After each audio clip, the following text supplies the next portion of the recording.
WVTC Radio Detroit. You can find us on Facebook, YouTube, our website, www.wvtcradio.com, or download our WVTC app from the Play Store for Android users and the App Store for iPhone users.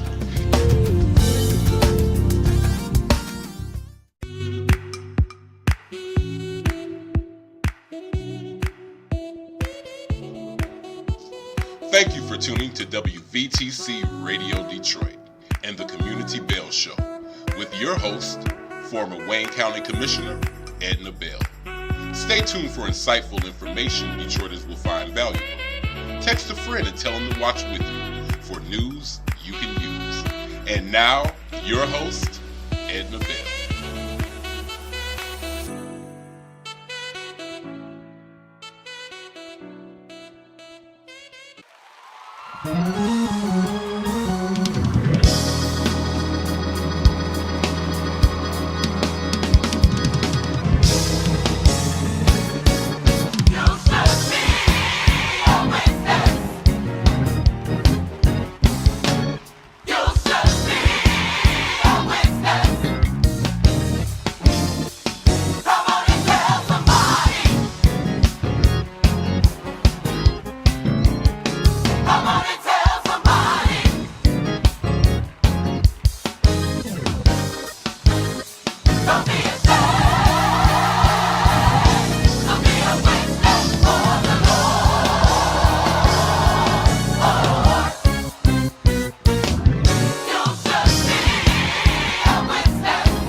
Hello, hello, hello.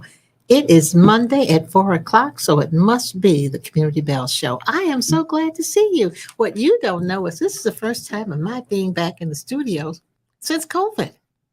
Would you believe it? I'm so just excited. Yes.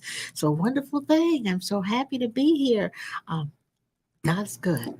Takes care of us whenever we don't even know he's taking care of us. But thank you so much for being with us on the Community Bell Show here at 4 o'clock on this Monday afternoon. It's sunny. It's a wonderful day in July. Can you ask for anything more? Can you just ask for anything more? We've got special guests today. Special guests. And I'm telling you, special guests. This is a young lady who has just done phenomenal things She is my heart. She's my first baby. I need you to know that. Miss, no, she's a young lady. Let me go back. She's not Miss. She's Dr. Lori Ann Marie Bell. Lori Ann is my oldest niece. She's my oldest niece from three or four kids. Let me see, one, two, three, four, five, six, seven, eight. She's the oldest, and she's wonderful.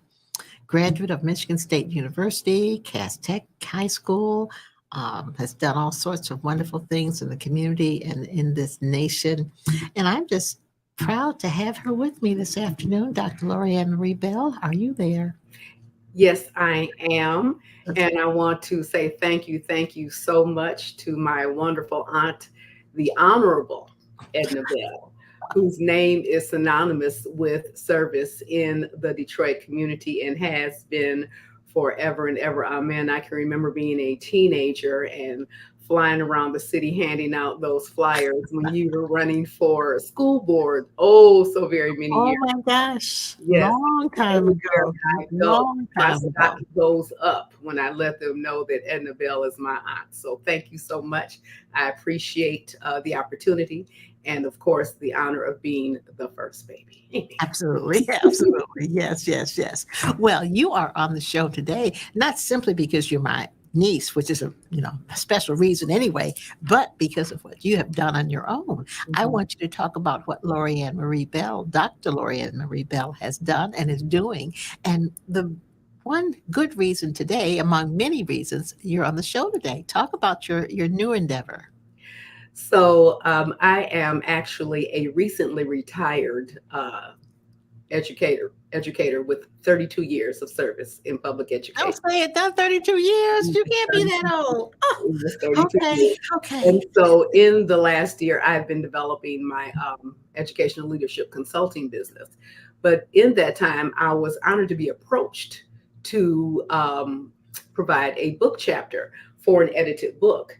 And the name of the book is Successful Pathways for the Well-Being of Black Students, edited by Doctors Brenda Marina and Dr. Fumani Kanyade, um, who are just two excellent educators. This book, this project was so exciting because it's getting feedback and information and input from educators literally across the globe to talk about how to successfully create wellness and well-being for our students. Whether I was dealing with the K-12 space, others dealt with post-secondary, but yes, just putting all of this, collecting this brain trust to see how we can better support the well-being of Black students. So my chapter is called Put Your Mask On First, and it addresses the leadership.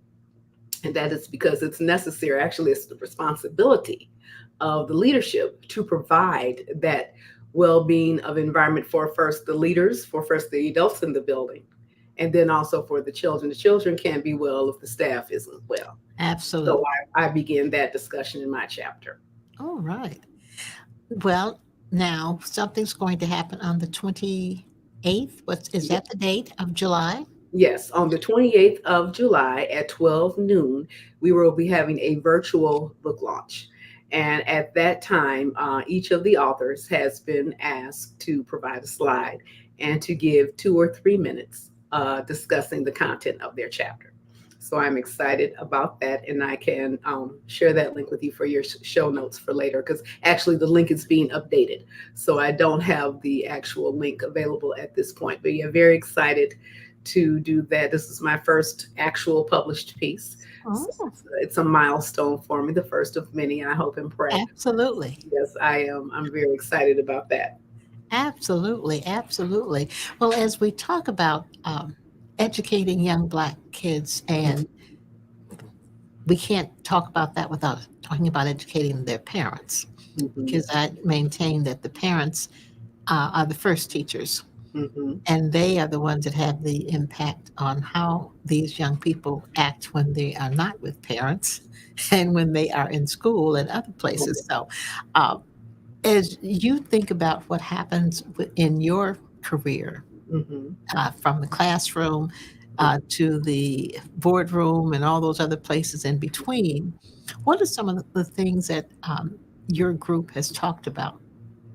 that would be good for young people and be good for the parents of those young people? So again, from the leadership perspective, the building leader, the district leader has a very heavy job because they have to support actually the community. If you're being, word you hear tossed around a lot, but it's very important, culturally relevant.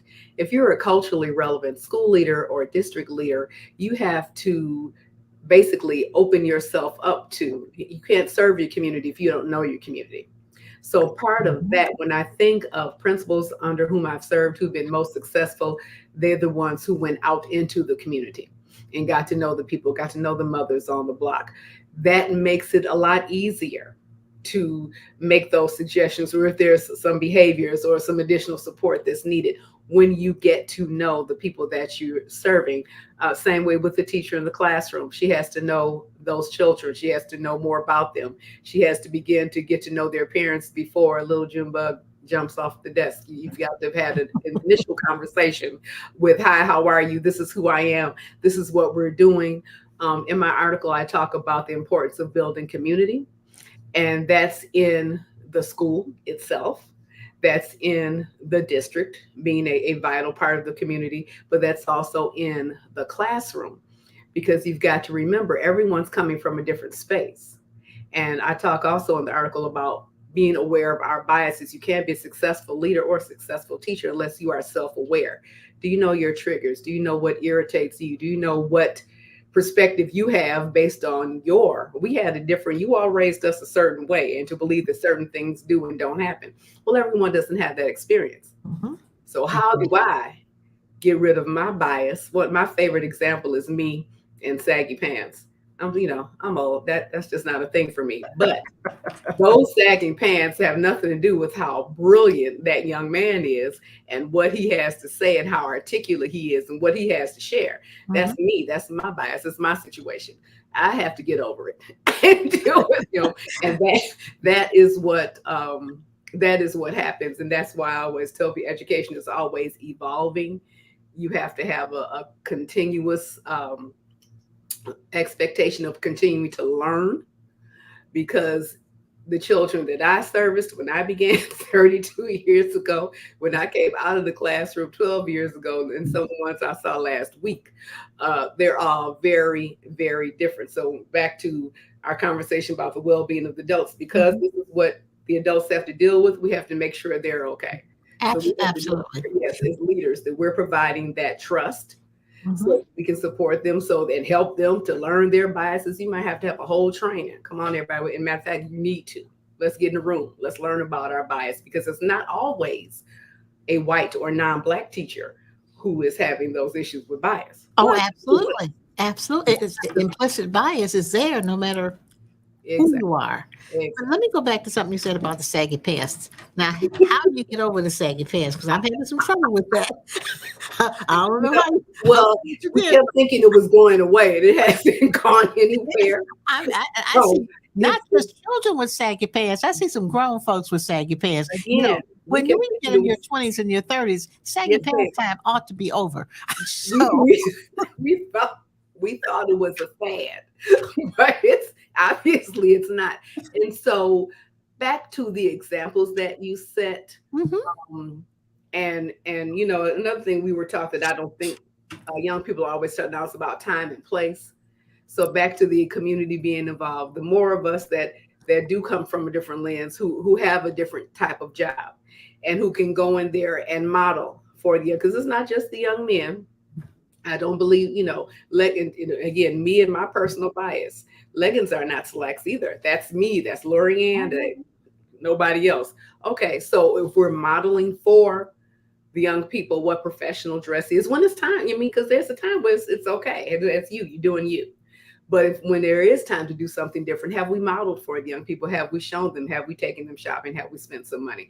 Those are the kinds of things. And so back to, if you've developed and cultivated that relationship in your community, then you can reach out to some folks and have them come in and and model and Like, like, mentor and have some of those conversations. But yeah, it's kind of a just suck it up thing, because again, we thought it was a suck it fad. up. I don't know if I can second that, rappers in the but 80s of course, and 90s.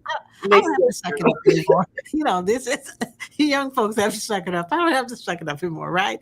But Yeah. I still try to understand because one of the things that I look at, excuse me, teachers, but how the teachers come to school dress. Oh, listen, you find no fault Oh, with me. now they're not modeling the behavior, so we need to help them model that behavior. Exactly. And it can be everything from them not having had a model or an expectation to But not the adults. I'm talking about adults now. I'm not I talking am, about I I'm know, talking adults. because think about it.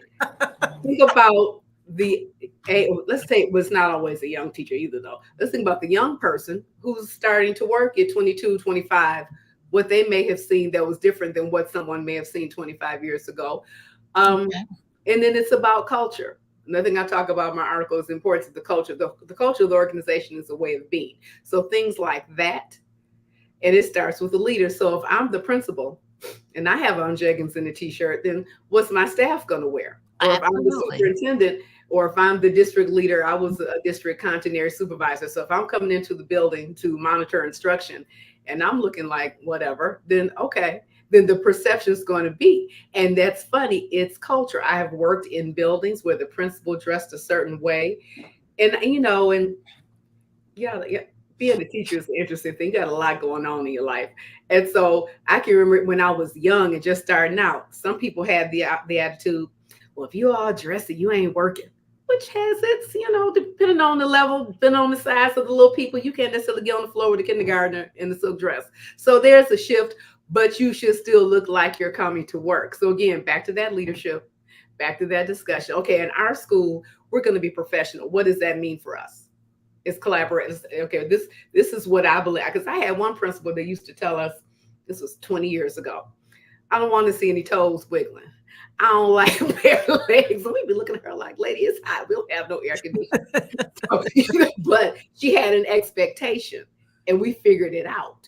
So there's a conversation to be had. There's, some discussion, but this is what, and back to what's best for the children. I had a great principal. That's my last principal, my line sister, Melissa Scott at Coleman A. Young Elementary. She would say, we are making decisions based on what's best for children, not for the comfort of adults. And sometimes that's a hard place to get to. But when you are being, when you have the issues with the too many bodies and the not enough supplies and the not the best leader, back to that wellness. If you stressed and stretched, then no, you're not going to care about what you're looking like coming to work. I heard my big thing now, being retired, is listening to leadership podcasts. And on the John Maxwell podcast this morning, they said that if you have a boss, some people with bosses for whom they have no respect have a much greater chance of suffering heart attacks. It's like, oh my God. I said, but you know what? You're right about it, because I know what it's like to pray yourself into work every day. Yeah. So if that's what's happening, then that staff has no well-being. They looking raggedy, they acting raggedy, they got bias. So the thing is not to create that to be the leader that doesn't create that kind of environment so that everybody wants to come to work. Everybody's excited about, I was blessed to work in schools like that, where we did what it took. Up. I had to, when I first came out of the classroom and I was an instructional coach, and I was asking teachers to give up a period a month to do some work and some planning. And they started throwing the contract at me. I was like, listen, I'm sorry, I understand, but that's not what I did. When the meeting was called, because that's how we were. But our leader also gave extra. And so following her lead and having that kind of culture and being that kind of family, that's what we did. And again, and it showed with our students. It's important that the leader lead. Yes, we had a great culture, but we also had a place where, we were meeting our test score requirements and doing all the things as well because of that kind of leadership. And it matters what the leadership does. And I go back, maybe 35, 40 years from Michigan Bell. Yeah. It was important what your leader did. It was important how they dressed, how they treated you, how they acted. That was important. And when you have people like that, you'd be amazed at what people who report to you will do. I mean, they will break their backs to make sure that you are okay and Yeah, that you look good yeah, because you're taking care of them. So it's important yeah, that you take care of the people that yeah. report to you. I have seen it. Mhm. One school that I worked at, we were in there a month before anybody got paid. But I saw the way those teachers, you know how people always have opinions. So some, oh, you're gonna work for so and so. Oh, they're crazy. Dit, dit, dit, dit, dit. But when I saw those people coming in there working all those days, and this was hard work too, cleaning up the school, getting it ready for children Yeah, yeah, with no, I said, well, she can't be too crazy because the people wouldn't be coming in. People don't, like you said, we don't respond. We respond to our leaders. And if exactly. we see our leaders, absolutely, Larry, setting the bar. If we see our leaders going in with their sleeves rolled Mhm. up, then that's what we're more prone to do, and we don't mind because the attitude is we're all in this together. Exactly. You set the standard, Yeah, like you you said, and show the way. I'm gonna make you look good, and we're all gonna look good Yeah, when I know that that you care, that you're concerned about me, absolutely. and my Absolutely. well being. What do they say? We have all these young people tickle me, but I appreciate them. If they don't feel appreciated, valued, if they're not connected to the work, they walk right out the door and they feel nothing. And we were ready. Look, you better keep that job till you get another one. What's wrong? Yeah. But You they, know, that's what you just said is really interesting now because as you watch some young people, they will leave jobs in a and heartbeat it's hard to beat. and not think anything of it and not have another one. Lord knows we would never think about doing anything like that. No. You leave your job? Absolutely not. Yeah, how are you going to take care of yourself? Hmm. Because you've got to take care of yourself because mommy and daddy will not be taking care of you. You will be taking care of you. And somehow that message has not gotten to a group of people because people just leave, some of these young people just leave jobs. They do, but they usually, well, I won't say usually. I'll say oftentimes, or what the studies are showing, they're leaving because of poor conditions. And so, yes, there might be some that need to learn to be more responsible or have a little bit more stick to itiveness depending on the situation. But again, as the leader, as the boss, as the business owner, am I being reflective? Am I being self aware? Am I looking at my organization and saying, well, gee, people are running out the door. I wonder why. Yes. A And lot that's it. What have I done to make them leave? Is the first question. Yes. What's Or going what on can I do around? to make them stay? Yeah, I do a lot in my research I did for my dissertation. And in this piece, I talk a lot about mission and vision and values. Mhm. And if the leader does not, first of all, have a vision and has not cast that vision and let your folks know this is what I see. This is where I see us going. And that's in any organization, up to and including the school. This is who we want to be. This is the learning community we want to develop. We want our kids to be safe. We want to feel safe.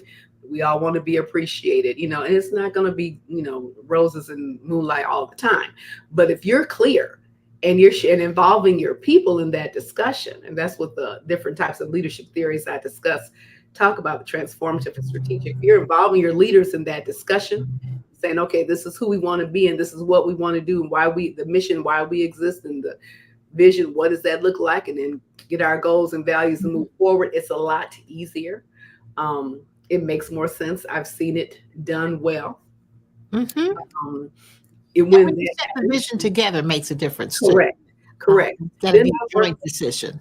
right, and then I've worked for folks who just feel like leadership is me telling you what to do, and those are the kind of results they get. People will Mhm. comply, Mhm. but you're not getting the best when that's all Exactly. you think. Leadership is influence, and if you don't understand that, you just telling folks to do stuff, and you're not supporting them. You're not giving them what they need on any level.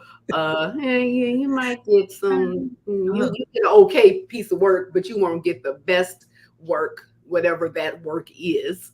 When that's all you got to do is just say, because I said so. Yeah. Okay. That doesn't always do it. Yeah. Even though many of us were raised with that response. Why? Okay. Because I said so. Yeah. And we did it because they said so. Right. but And again, it worked on us. but it worked on us. We were just discussing the fact that you have teenagers in your life, and Yeah. And that's what it can work. And that's what I would say, even when I was in the classroom, it would be like, you know what, with kid, you have to change it up. The same thing does not work every day, all the time, especially when it's you against 30. You always, that's why teachers are tired, because they try to keep in front of 30 of anybody's child. Most people with children don't want to deal with their own 2, 3, 4, 5, much less 30 of someone else's children for 6 hours in a day. This is true. Or 35 groups of 30 all day if they're secondary. Here, 150 kids all coming in here, and I got to know each and every one of them, all their little personalities and all their needs and quirks. But you change it up. So for sometimes it might be, these are the rules, and this is what we're doing. Sometimes it might be some discussion because you might be wrong. Your rule might be wrong, and yes, there is some level of self-motivation involved. All that comes together, and we've all had to be in that place. And even as a student, what you don't want to be is doing it in spite of. Back to the well-being, that wears you out. Pushing boulders up hills. I got a jacked up leader, and of course I was in charge of literacy for 4,000 children. So whether I liked my leadership or not, or felt I had effective leadership or not, yes, it was my personal mandate to make things happen. But it's so much harder. Much harder when you being a student at the university and feel like you got a dip dap for a professor. Yeah, you're gonna get the grade, but it's so much harder when you got to press through all of that. So it's incumbent upon us to be the best leaders we can so we can make things happen. Absolutely. Well, now on the 28th, again, you're going to launch the book. Yes. So on the 28th will be the book launch of Successful Pathways for the Well-Being of Black Students, edited by Dr. Fumane Kanade and Dr. Brenda Marina, published by IGI Global. It is available on Amazon. Oh, where else would it be available on Amazon? Yes, you can get it on the IGI Global website or on Amazon, and you can even just buy my chapter. Oh, really? Now there we go. You can buy. I was like, oh, that's exciting. Yes. You can buy a chapter at a time. You can buy the entire book. I think it's a great reference for leaders, for anyone who is dealing with trying to service and support Black children. We're already up against the wall. We make up more than half of the students in the United States, but we are the most marginalized and underserviced. Our districts are in spaces of poverty. We are overrepresented in special ed, overrepresented in out of school suspensions. Our children have and need a lot. Wow. So we have to know how to take care of the adults so that they can take care of our children. Absolutely. And then our children can take care of us at some One point. day. Personal. we need to make sure that those children are that the world, yes, and take care of us. Yes. So what's the name of the book again? The name of the book is Successful Pathways for the Well-Being of Black Students, published by IGI Global, 2023, just this May. Successful Pathways for the Well-Being of Black children. Black students. Black students. Successful and the company is IGI Global. IGI Global. Yes. Do we know how much it's going to cost? The book, I believe the last price I saw was approximately $172 for the book. The chapters are going between 30 and 40, but that's so we can buy the whole book at one time, or we can put it in layaway and get chapter at a time. Is that what we're doing? There's a strategy. I like that. I'm going to get a chapter at a time until you get the whole book. Until you get it all together. You don't have to spend it all at one time, everybody. There's a strategy, but yes, you'll get to hear from all of the authors on July 28th from 12 until 1 Eastern and hear their perspective on successful pathways for the well-being of Black students. Yeah. And how will we hear from them? What medium? It's going to be going to be on Zoom. So when I get an updated link, I can, because you all are on every Monday, correct? So I don't know if you have show notes or maybe on your Facebook page, I can share the link with you so that you can share it with your viewers. That would be great. Yes. That would be great. That would be great. All right. I'm going to look forward to that. We are going to look forward to that. Let me switch subjects a little bit now. And this is one. What about the student loans that were Mm. rejected by the Supreme Court. Just give me a few words. I'm looking at your face, and I think I can find what Look, it's it someone stands for who's, that. But well, what they said, it was not constitutional, which I'm not quite certain how that works. The government saying that it's more important for the populace to be educated than for them to pay for it. That's all to me a matter of opinion. They meaning student loans have always caused problems for credit, and of course it's going to apply to what primarily Black and brown people. Of course, we are the ones, I'm certain, mhm, with the lion's share of the loans. I just heard something on the news that said you better make sure you make this first payment at least. If not, it's going to jack your credit score 20 points or something. I mean, it was some crazy number like that. But yeah, it's one more attack on Black and brown people, because again, we're the ones who have lost. mhm. For many of us, with I know for myself, it had not been for, and I know people who have foregone formal education or taken a very long time to complete it because I don't want to get the loans. I'm not there. I get thrown out Yeah, there that one way or the other. But yeah, that is another attack to um, subjugate Black and brown people, because we have the bulk of that, and we can only hope that perhaps it'll swing around again. We don't know, but yeah, that's the basis of that. and Um, I think that is part and partial of the decision that Harvard University and University of North Carolina received, that they cannot use affirmative action as a means or for admitting students anymore. mhm, Uh, mhm, and again, affirmative action isn't just Black folks and brown folks. mhm. The legacy that they have of those folk who have a whole lot of money should also be challenged, as far as I'm Absolutely, concerned, because absolutely. that is how so many of other folk get into universities who don't have near the intellect or the grades or the accomplishments of some of those Black folks and brown folks who get into colleges, Right. but get in simply because daddy's name is on a building, or daddy got millions and millions of dollars that he donates, or daddy graduated or mama graduated from the school, but kid can't tell an ant from a roach. And Mm. he said he gets into school simply because mama and daddy were. Well, something's wrong with that also. So somehow Mhm. uh, that needs to be challenged. Yeah, it absolutely does. Will it be there? That's Not another question. looking for the It, Supreme Court. yeah, We're talking about power here. This isn't anything but talking about maintaining power. mhm. And I hate to say it, but it's maintaining power of old white men. Oh, absolutely. That's It's all this is about. They patriarchy at its best. are afraid Yeah.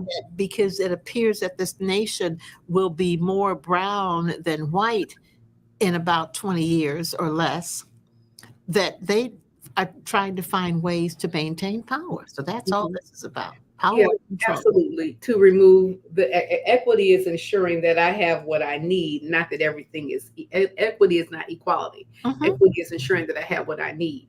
And that is what affirmative action supports. And white women forget that they also benefit from that. Oh, So they're absolutely. going to get kicked in the teeth. Absolutely. No question. They Um, use affirmative action more than we did. That's absolutely. how they got businesses and all the small business Absolutely. loans and then all of those kinds of things. It'll be interesting to see what happens moving forward. Of course, that we will do what we do, which is what persevere regardless. However, Absolutely. it's unfortunate. Equity is doing just what they need to be doing, coming into our underserved communities and intentionally recruiting our students, not just our athletes. So, there's a meme that's but very popular now. All right, they don't want our students, then they don't get our athletes either. Absolutely. Well, Now, there's that right there. Uh, wouldn't that be something? Wouldn't they just fall apart if if the athletes just stopped going? it's What just, would to me, that it's do? always it's a whole lot of effort. Seems like Hmm. there's something else that you could be doing with your time. That's an awful lot of effort for that. But yeah, that is it's ridiculous. And again, with laughing at Larry. It is ridiculous, but I believe that we will persevere. Um, I need to do, of all the many pieces of research, that's another one that I need to dig into more deeply. But yeah, Absolutely. And think about what's going on in Florida when the governor there, I'm not even going to say his name, the governor there has decided that the Divine Nine should not be teaching Black culture to its members. How crazy is that? again, you cannot. They've tried to silence us for so many years. Mhm. You can make all the little rules and laws you want to. You're freaking out about critical race theory. Why? Because it explains what racism is, and that racism is a thing and that it does exist. And you don't want the children to know their history. What? Oh, I posted on Facebook. I recently went to visit friends that are Black family in Florida, and we're visiting with them and some other young people that are close to them. And they I don't say they had nerve. They were misinformed enough to say that they believe that the media may have been misrepresenting the governor's comments, and that it had something to do with African American history being connected to or supporting the LGBTQ movement. And I just looked, literally head cocked to the side, and I said, "You believe that?" Well, I said, That's "You the want to scary part. your state is on punishment." That the only reason why we're here is to visit these people because we love them so much. Seriously? And they were, well, the media, Uh-uh. no baby love. But like I said, these were not unintelligent young people. They're, I guess, in early 30 or something like that. But to know better is to do better. Who do you know? Who's your circle? Who are you keeping around you? What are you reading yourself? Keeping Absolutely. yourself informed. And again, if you're not always the sharpest, you better know some people that are. Uh, You better hang around with some sharp that's folks. what I do. Trust me. You better try to hang around with somebody who Yes, reads and understands. yes. So that, Say, I and have keep to your call. mouth closed is the other piece. Try to not say much. Yes, You're not I will sure. call my politically astute relatives and friends. Like, hey, I just heard about so and so. What's going on? Break it down for me. Okay, thanks. But Mhm. Ask, nobody's they really. say, ask somebody. Yeah, If yeah. you don't just, why don't you just And, ask somebody and that question. will tell you? Yes, question. Don't always just take everything that someone says at face value. And so that's an important thing to keep. And that's what we're going to have to do better. What was that? Oh, watching movie Chevalier on Hulu. And I got myself, here we go, another piece of unknown history. Of course, yes, we know they're African American composers, but actually knowing anything about them, being taught about them. I had that initial experience as a student at Michigan State taking a Black history course. And I was like, hey, wait a minute, because that was my first time hearing about Denmark Vesey. That was my first time really hearing about Nat Turner. I was like, why is this so new? And I was Mhm. 21. And then fast forward another 30 years to Hidden Figures. Why did we know that the only reason why the men got on the moon was because of all these smart Black women? We have to do better. Yes. I was at one of the June Jubilee events, and the gentleman who's the historian for the city was talking about the riots of 1943. Yes.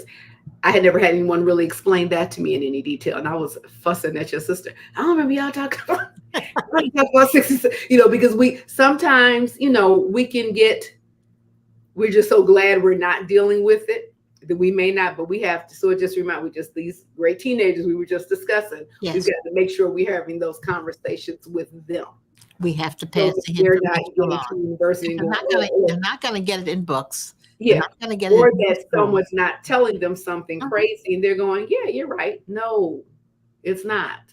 One of the last things I did before I left my most recent district was commission an African American history curriculum. And I thought I was just going to be able to hop on one of the curriculum warehouses and then one of the districts with more. I knew somebody had something. No one had anything. Not really. Scary. Not really. And so these gentlemen came together and wrote a great curriculum that's hopefully being used and will be used in others. But unless we take the time so we have to do better at sharing. but we also have to do better at asking. And we talked about that continuous learning. Mm-hmm. It doesn't stop. So No, that's all part of does what we need to do. not. It does not. I tell you, there's so much that needs to be shared with people, particularly our young people, because they just don't know. And we all need to do a better job of sharing our own history, family history, Mm-hmm. with our young people, because we assume we all know, but we don't talk about it as much as we should. And so I think what we probably need to do is have some regular sessions Yeah. of family history. Actual conversations and Actual conversations. Well, I mean, because that's what I did, being the only, I was always in the room. Mhm. So I sat and listened. I spent a lot of time, when I think about how blessed I was to have my great grandparents. Mhm. But you're sitting in the room and Mhm. you're sitting in the corner because, of course, children were those days seen and not heard. You're not making comments and opening your mouth. But you're in the corner being real quiet, but you're hearing everything. Yes. And so, but you're hearing everything, so you know more. And I always tell my cousin, y'all know I know more than you do.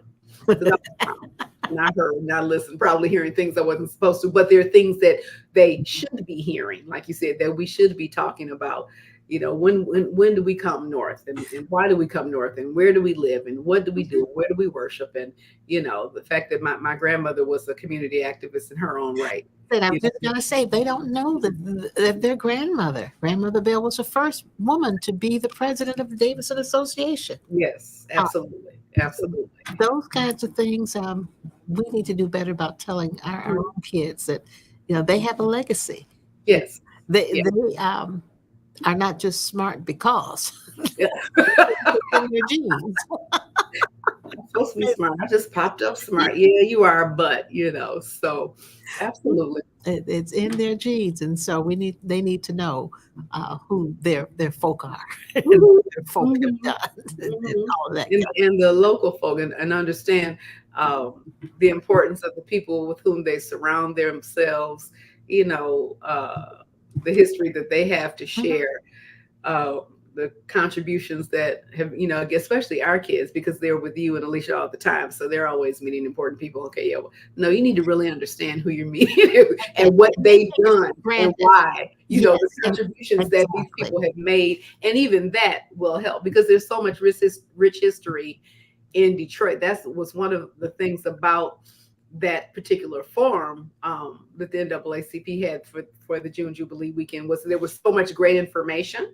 Mm-hmm. And it's like, okay, but if people who aren't in this room, and that's how being an educator, that's how I think, okay, everybody needs to know this. How do we figure out how everybody get it out? Get conversations that about information out. And I wasn't attending to the fact because I haven't been interested in property for a second, but even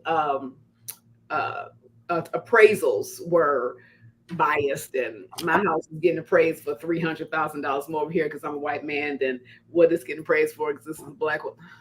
Craziness. In the same place, Yes. But conversation about housing, about policing, about again the history, things that happen right here in the city, much less things that happen globally. Yes. Yes. We Yes. have to charge. We lots more work to do. Dr. Bell, thank you so much for coming on. This is not your last time. We got some more conversation we have to do. So you're just gonna be our regular educational lady. Okay. So you're gonna be the one that keeps us up to date on all the stuff going on in the educational arena because my we've goodness, got much more to talk about than we have time to talk about today. We're right. going to say thank you so much for coming on. Thank you for sharing so much. And we're going to make sure that we let folks know about the 28th. And we're going to buy a chapter. We're going to lay away. Lay away chapter at a time until we get the whole book.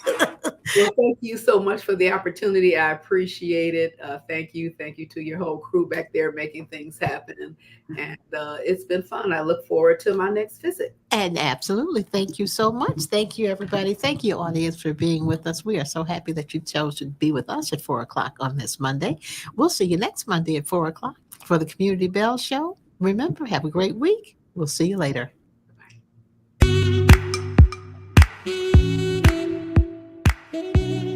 Thank you for listening to Community Bell with your host, former Wayne County Commissioner Edna Bell.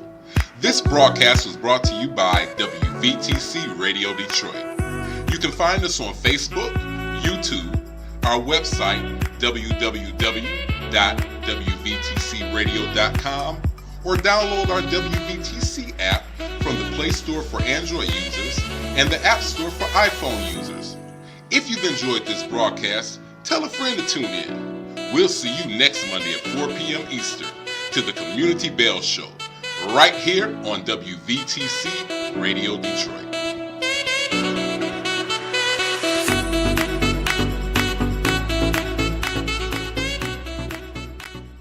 The views and opinions expressed on the previous broadcast are those of the authors and do not necessarily reflect the official policy or position of WVTC Radio Detroit, its advertisers, or affiliates. Here's just one of the fine programs right here on WVTC Detroit.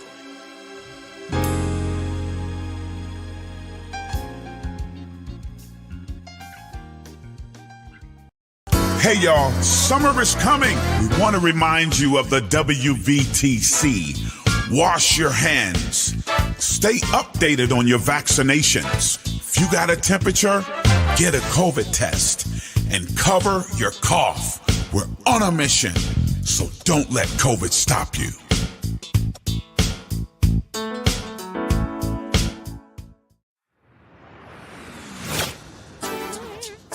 We are WVTC Detroit. What it is. We're gospel music, preaching, teaching, inspiration, encouragement, news, and guest interviews. We are WVTC. We're winning victories through Christ. WVTC Detroit. All up in the community. That's who we are. What it is.